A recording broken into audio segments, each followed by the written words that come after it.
There is a specific moment that almost all of us have encountered or will encounter. It isn't a loud explosion or a dramatic event. It is a sudden, deafening silence. Maybe it happens when you shut down your laptop after a 14-hour workday, the screen fading to black, reflecting your tired face. Maybe it happens when you are stuck at a red light, surrounded by the noise of traffic, yet feeling completely alone in your car. Or perhaps it visits you at 2 a.m. when the world is asleep and you are staring at the ceiling. In that silence, a question rises from the depths of your being. It whispers, "Is this it? Is this truly all there is to my life?"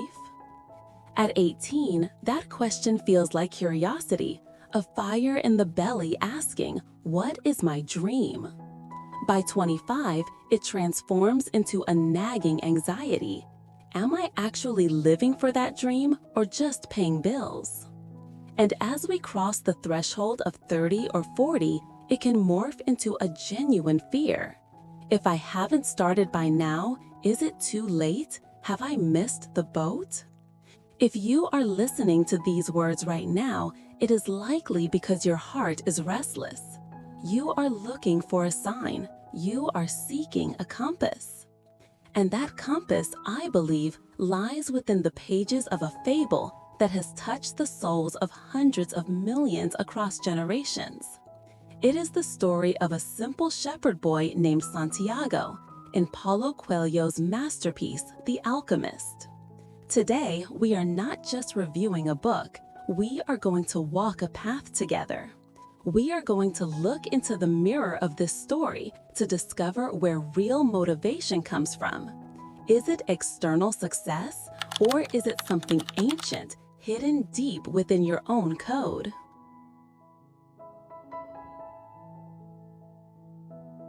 Let's step into the shoes of Santiago. Visualize his life. He has a flock of sheep, open fields, and the endless Andalusian sky.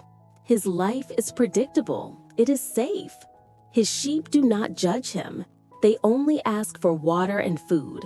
In return, they give him wool and companionship. How many of us are currently living a shepherd life? We have a job that pays the bills. We have a routine that keeps us safe. We have friends who don't challenge us to grow. It is comfortable. But Santiago begins to have a recurring dream. Night after night, a child appears and takes him to the Egyptian pyramids, whispering of a hidden treasure. Most people would wake up, drink some coffee, and forget it. They would call it just a dream. But Santiago cannot. He meets a mysterious old man, Melchizedek, the king of Salem. And this king introduces a concept that is the heartbeat of this entire story: the personal legend. What is a personal legend? The king says, it is what you have always wanted to accomplish. Everyone, when they are young, knows what their personal legend is. It is that thing you do where time disappears. Maybe for you, it is writing code that solves a complex problem. Maybe it is painting, teaching, starting a business, or simply building a loving home. It is the path that the universe wrote specifically for you. But the king also warns of a force he calls the world's greatest lie. What is this lie? It is the belief that at a certain point in our lives, we lose control of what's happening to us, and our lives become controlled by fate. It is the voice that says, be realistic, be practical, dreams are for children. Here is the first turning point, the courage to say no. Santiago has to make a choice. He can keep his sheep, his entire identity, his wealth, his safety net, or he can sell them to buy a ticket to Africa, a place where he doesn't speak the language, doesn't know the culture, and has no guarantees. He sells the sheep.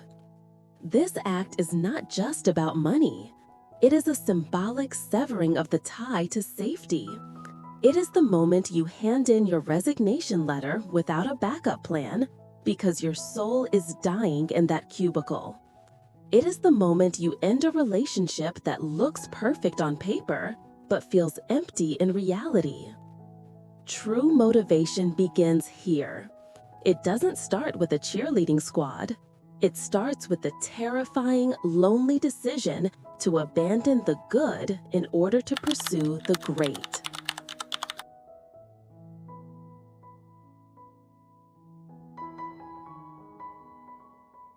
So, you take the leap. You follow your passion. Everything should be magical now, right? Wrong. Almost immediately upon arriving in Tangier, Africa, Santiago is robbed. He trusts the wrong person, and in a heartbeat, he loses everything. The money from selling his sheep, gone. He is now alone in a foreign land, penniless. Have you been there? You started the business and it failed in the first year. You poured your heart into a project and it was rejected. You trusted a partner and they betrayed you. At this moment, the world's greatest lie screams at you. See, you were foolish. You should have stayed with the sheep. Go home. But this is where the alchemy begins. Real character is forged in the fire of failure, not the comfort of success. Santiago doesn't give up. He remembers the king's words. When you want something, all the universe conspires in helping you to achieve it. He finds a crystal shop at the top of a hill. The shop is dusty, empty, and dying. Santiago offers to clean the crystal in exchange for food.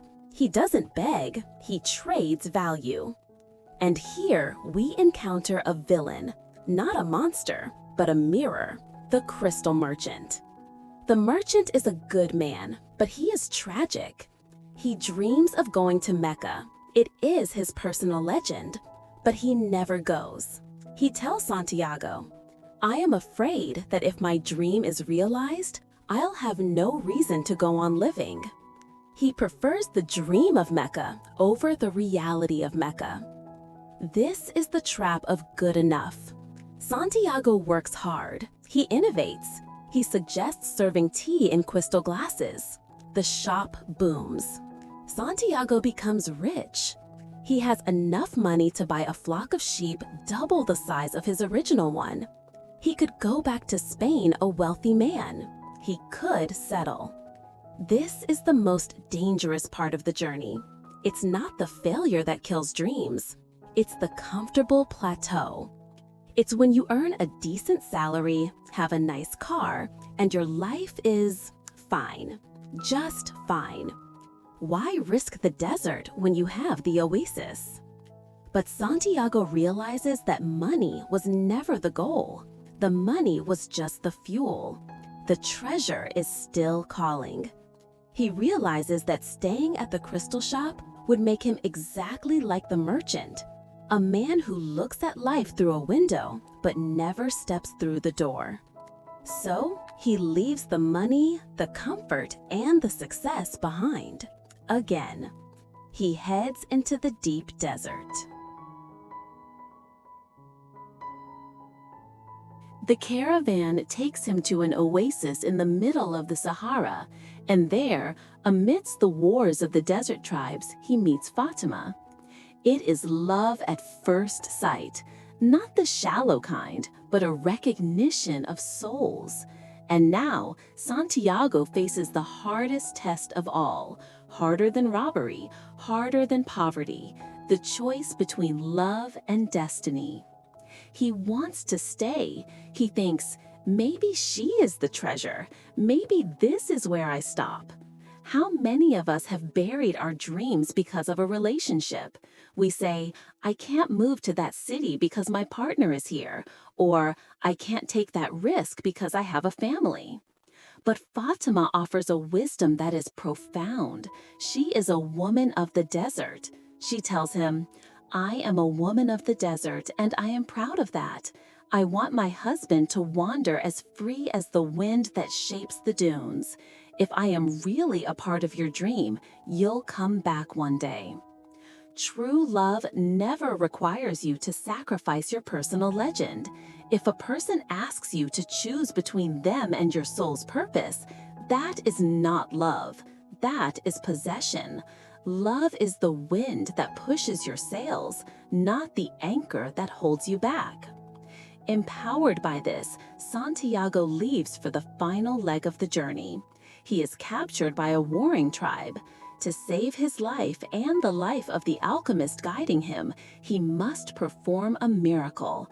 He must turn himself into the wind. This scene is metaphorical gold. Santiago cannot use physical strength. He cannot use money. He has to communicate with the elements, the desert, the wind, the sun, and finally, the hand that wrote all. He realizes that he is not separate from the universe. He is part of it. He drops his fear. He drops his ego. He stops trying to be the wind and simply acknowledges that he is part of the wind. This is the state of flow. This is when an artist becomes the painting, when a musician becomes the music, when you stop fighting life and start dancing with it. He performs the miracle. He survives.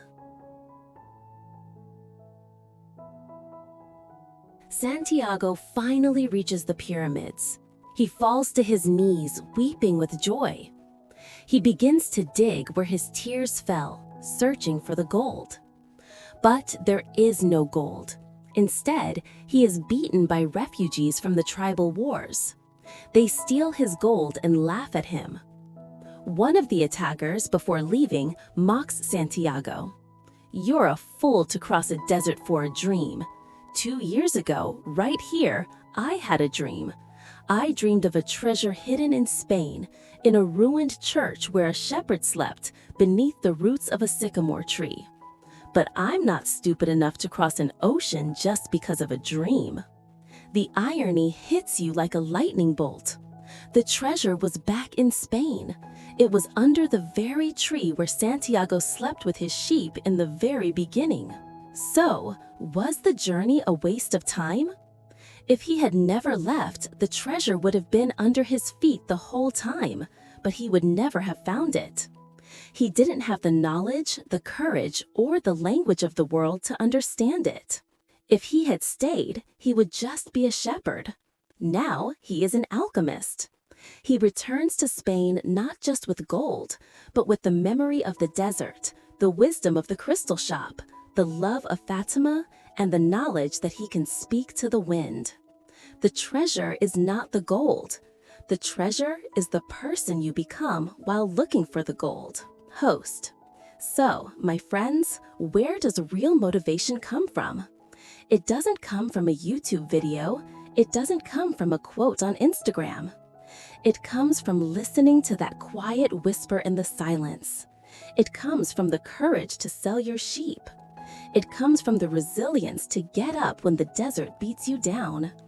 And it comes from the understanding that your personal legend is the only obligation you have in this life. Don't be the crystal merchant, watching your dream gather dust. Be the alchemist. Turn your fear into faith. Turn your lead into gold. The pyramids are waiting. The treasure is already there, but you have to walk the path to earn the right to find it.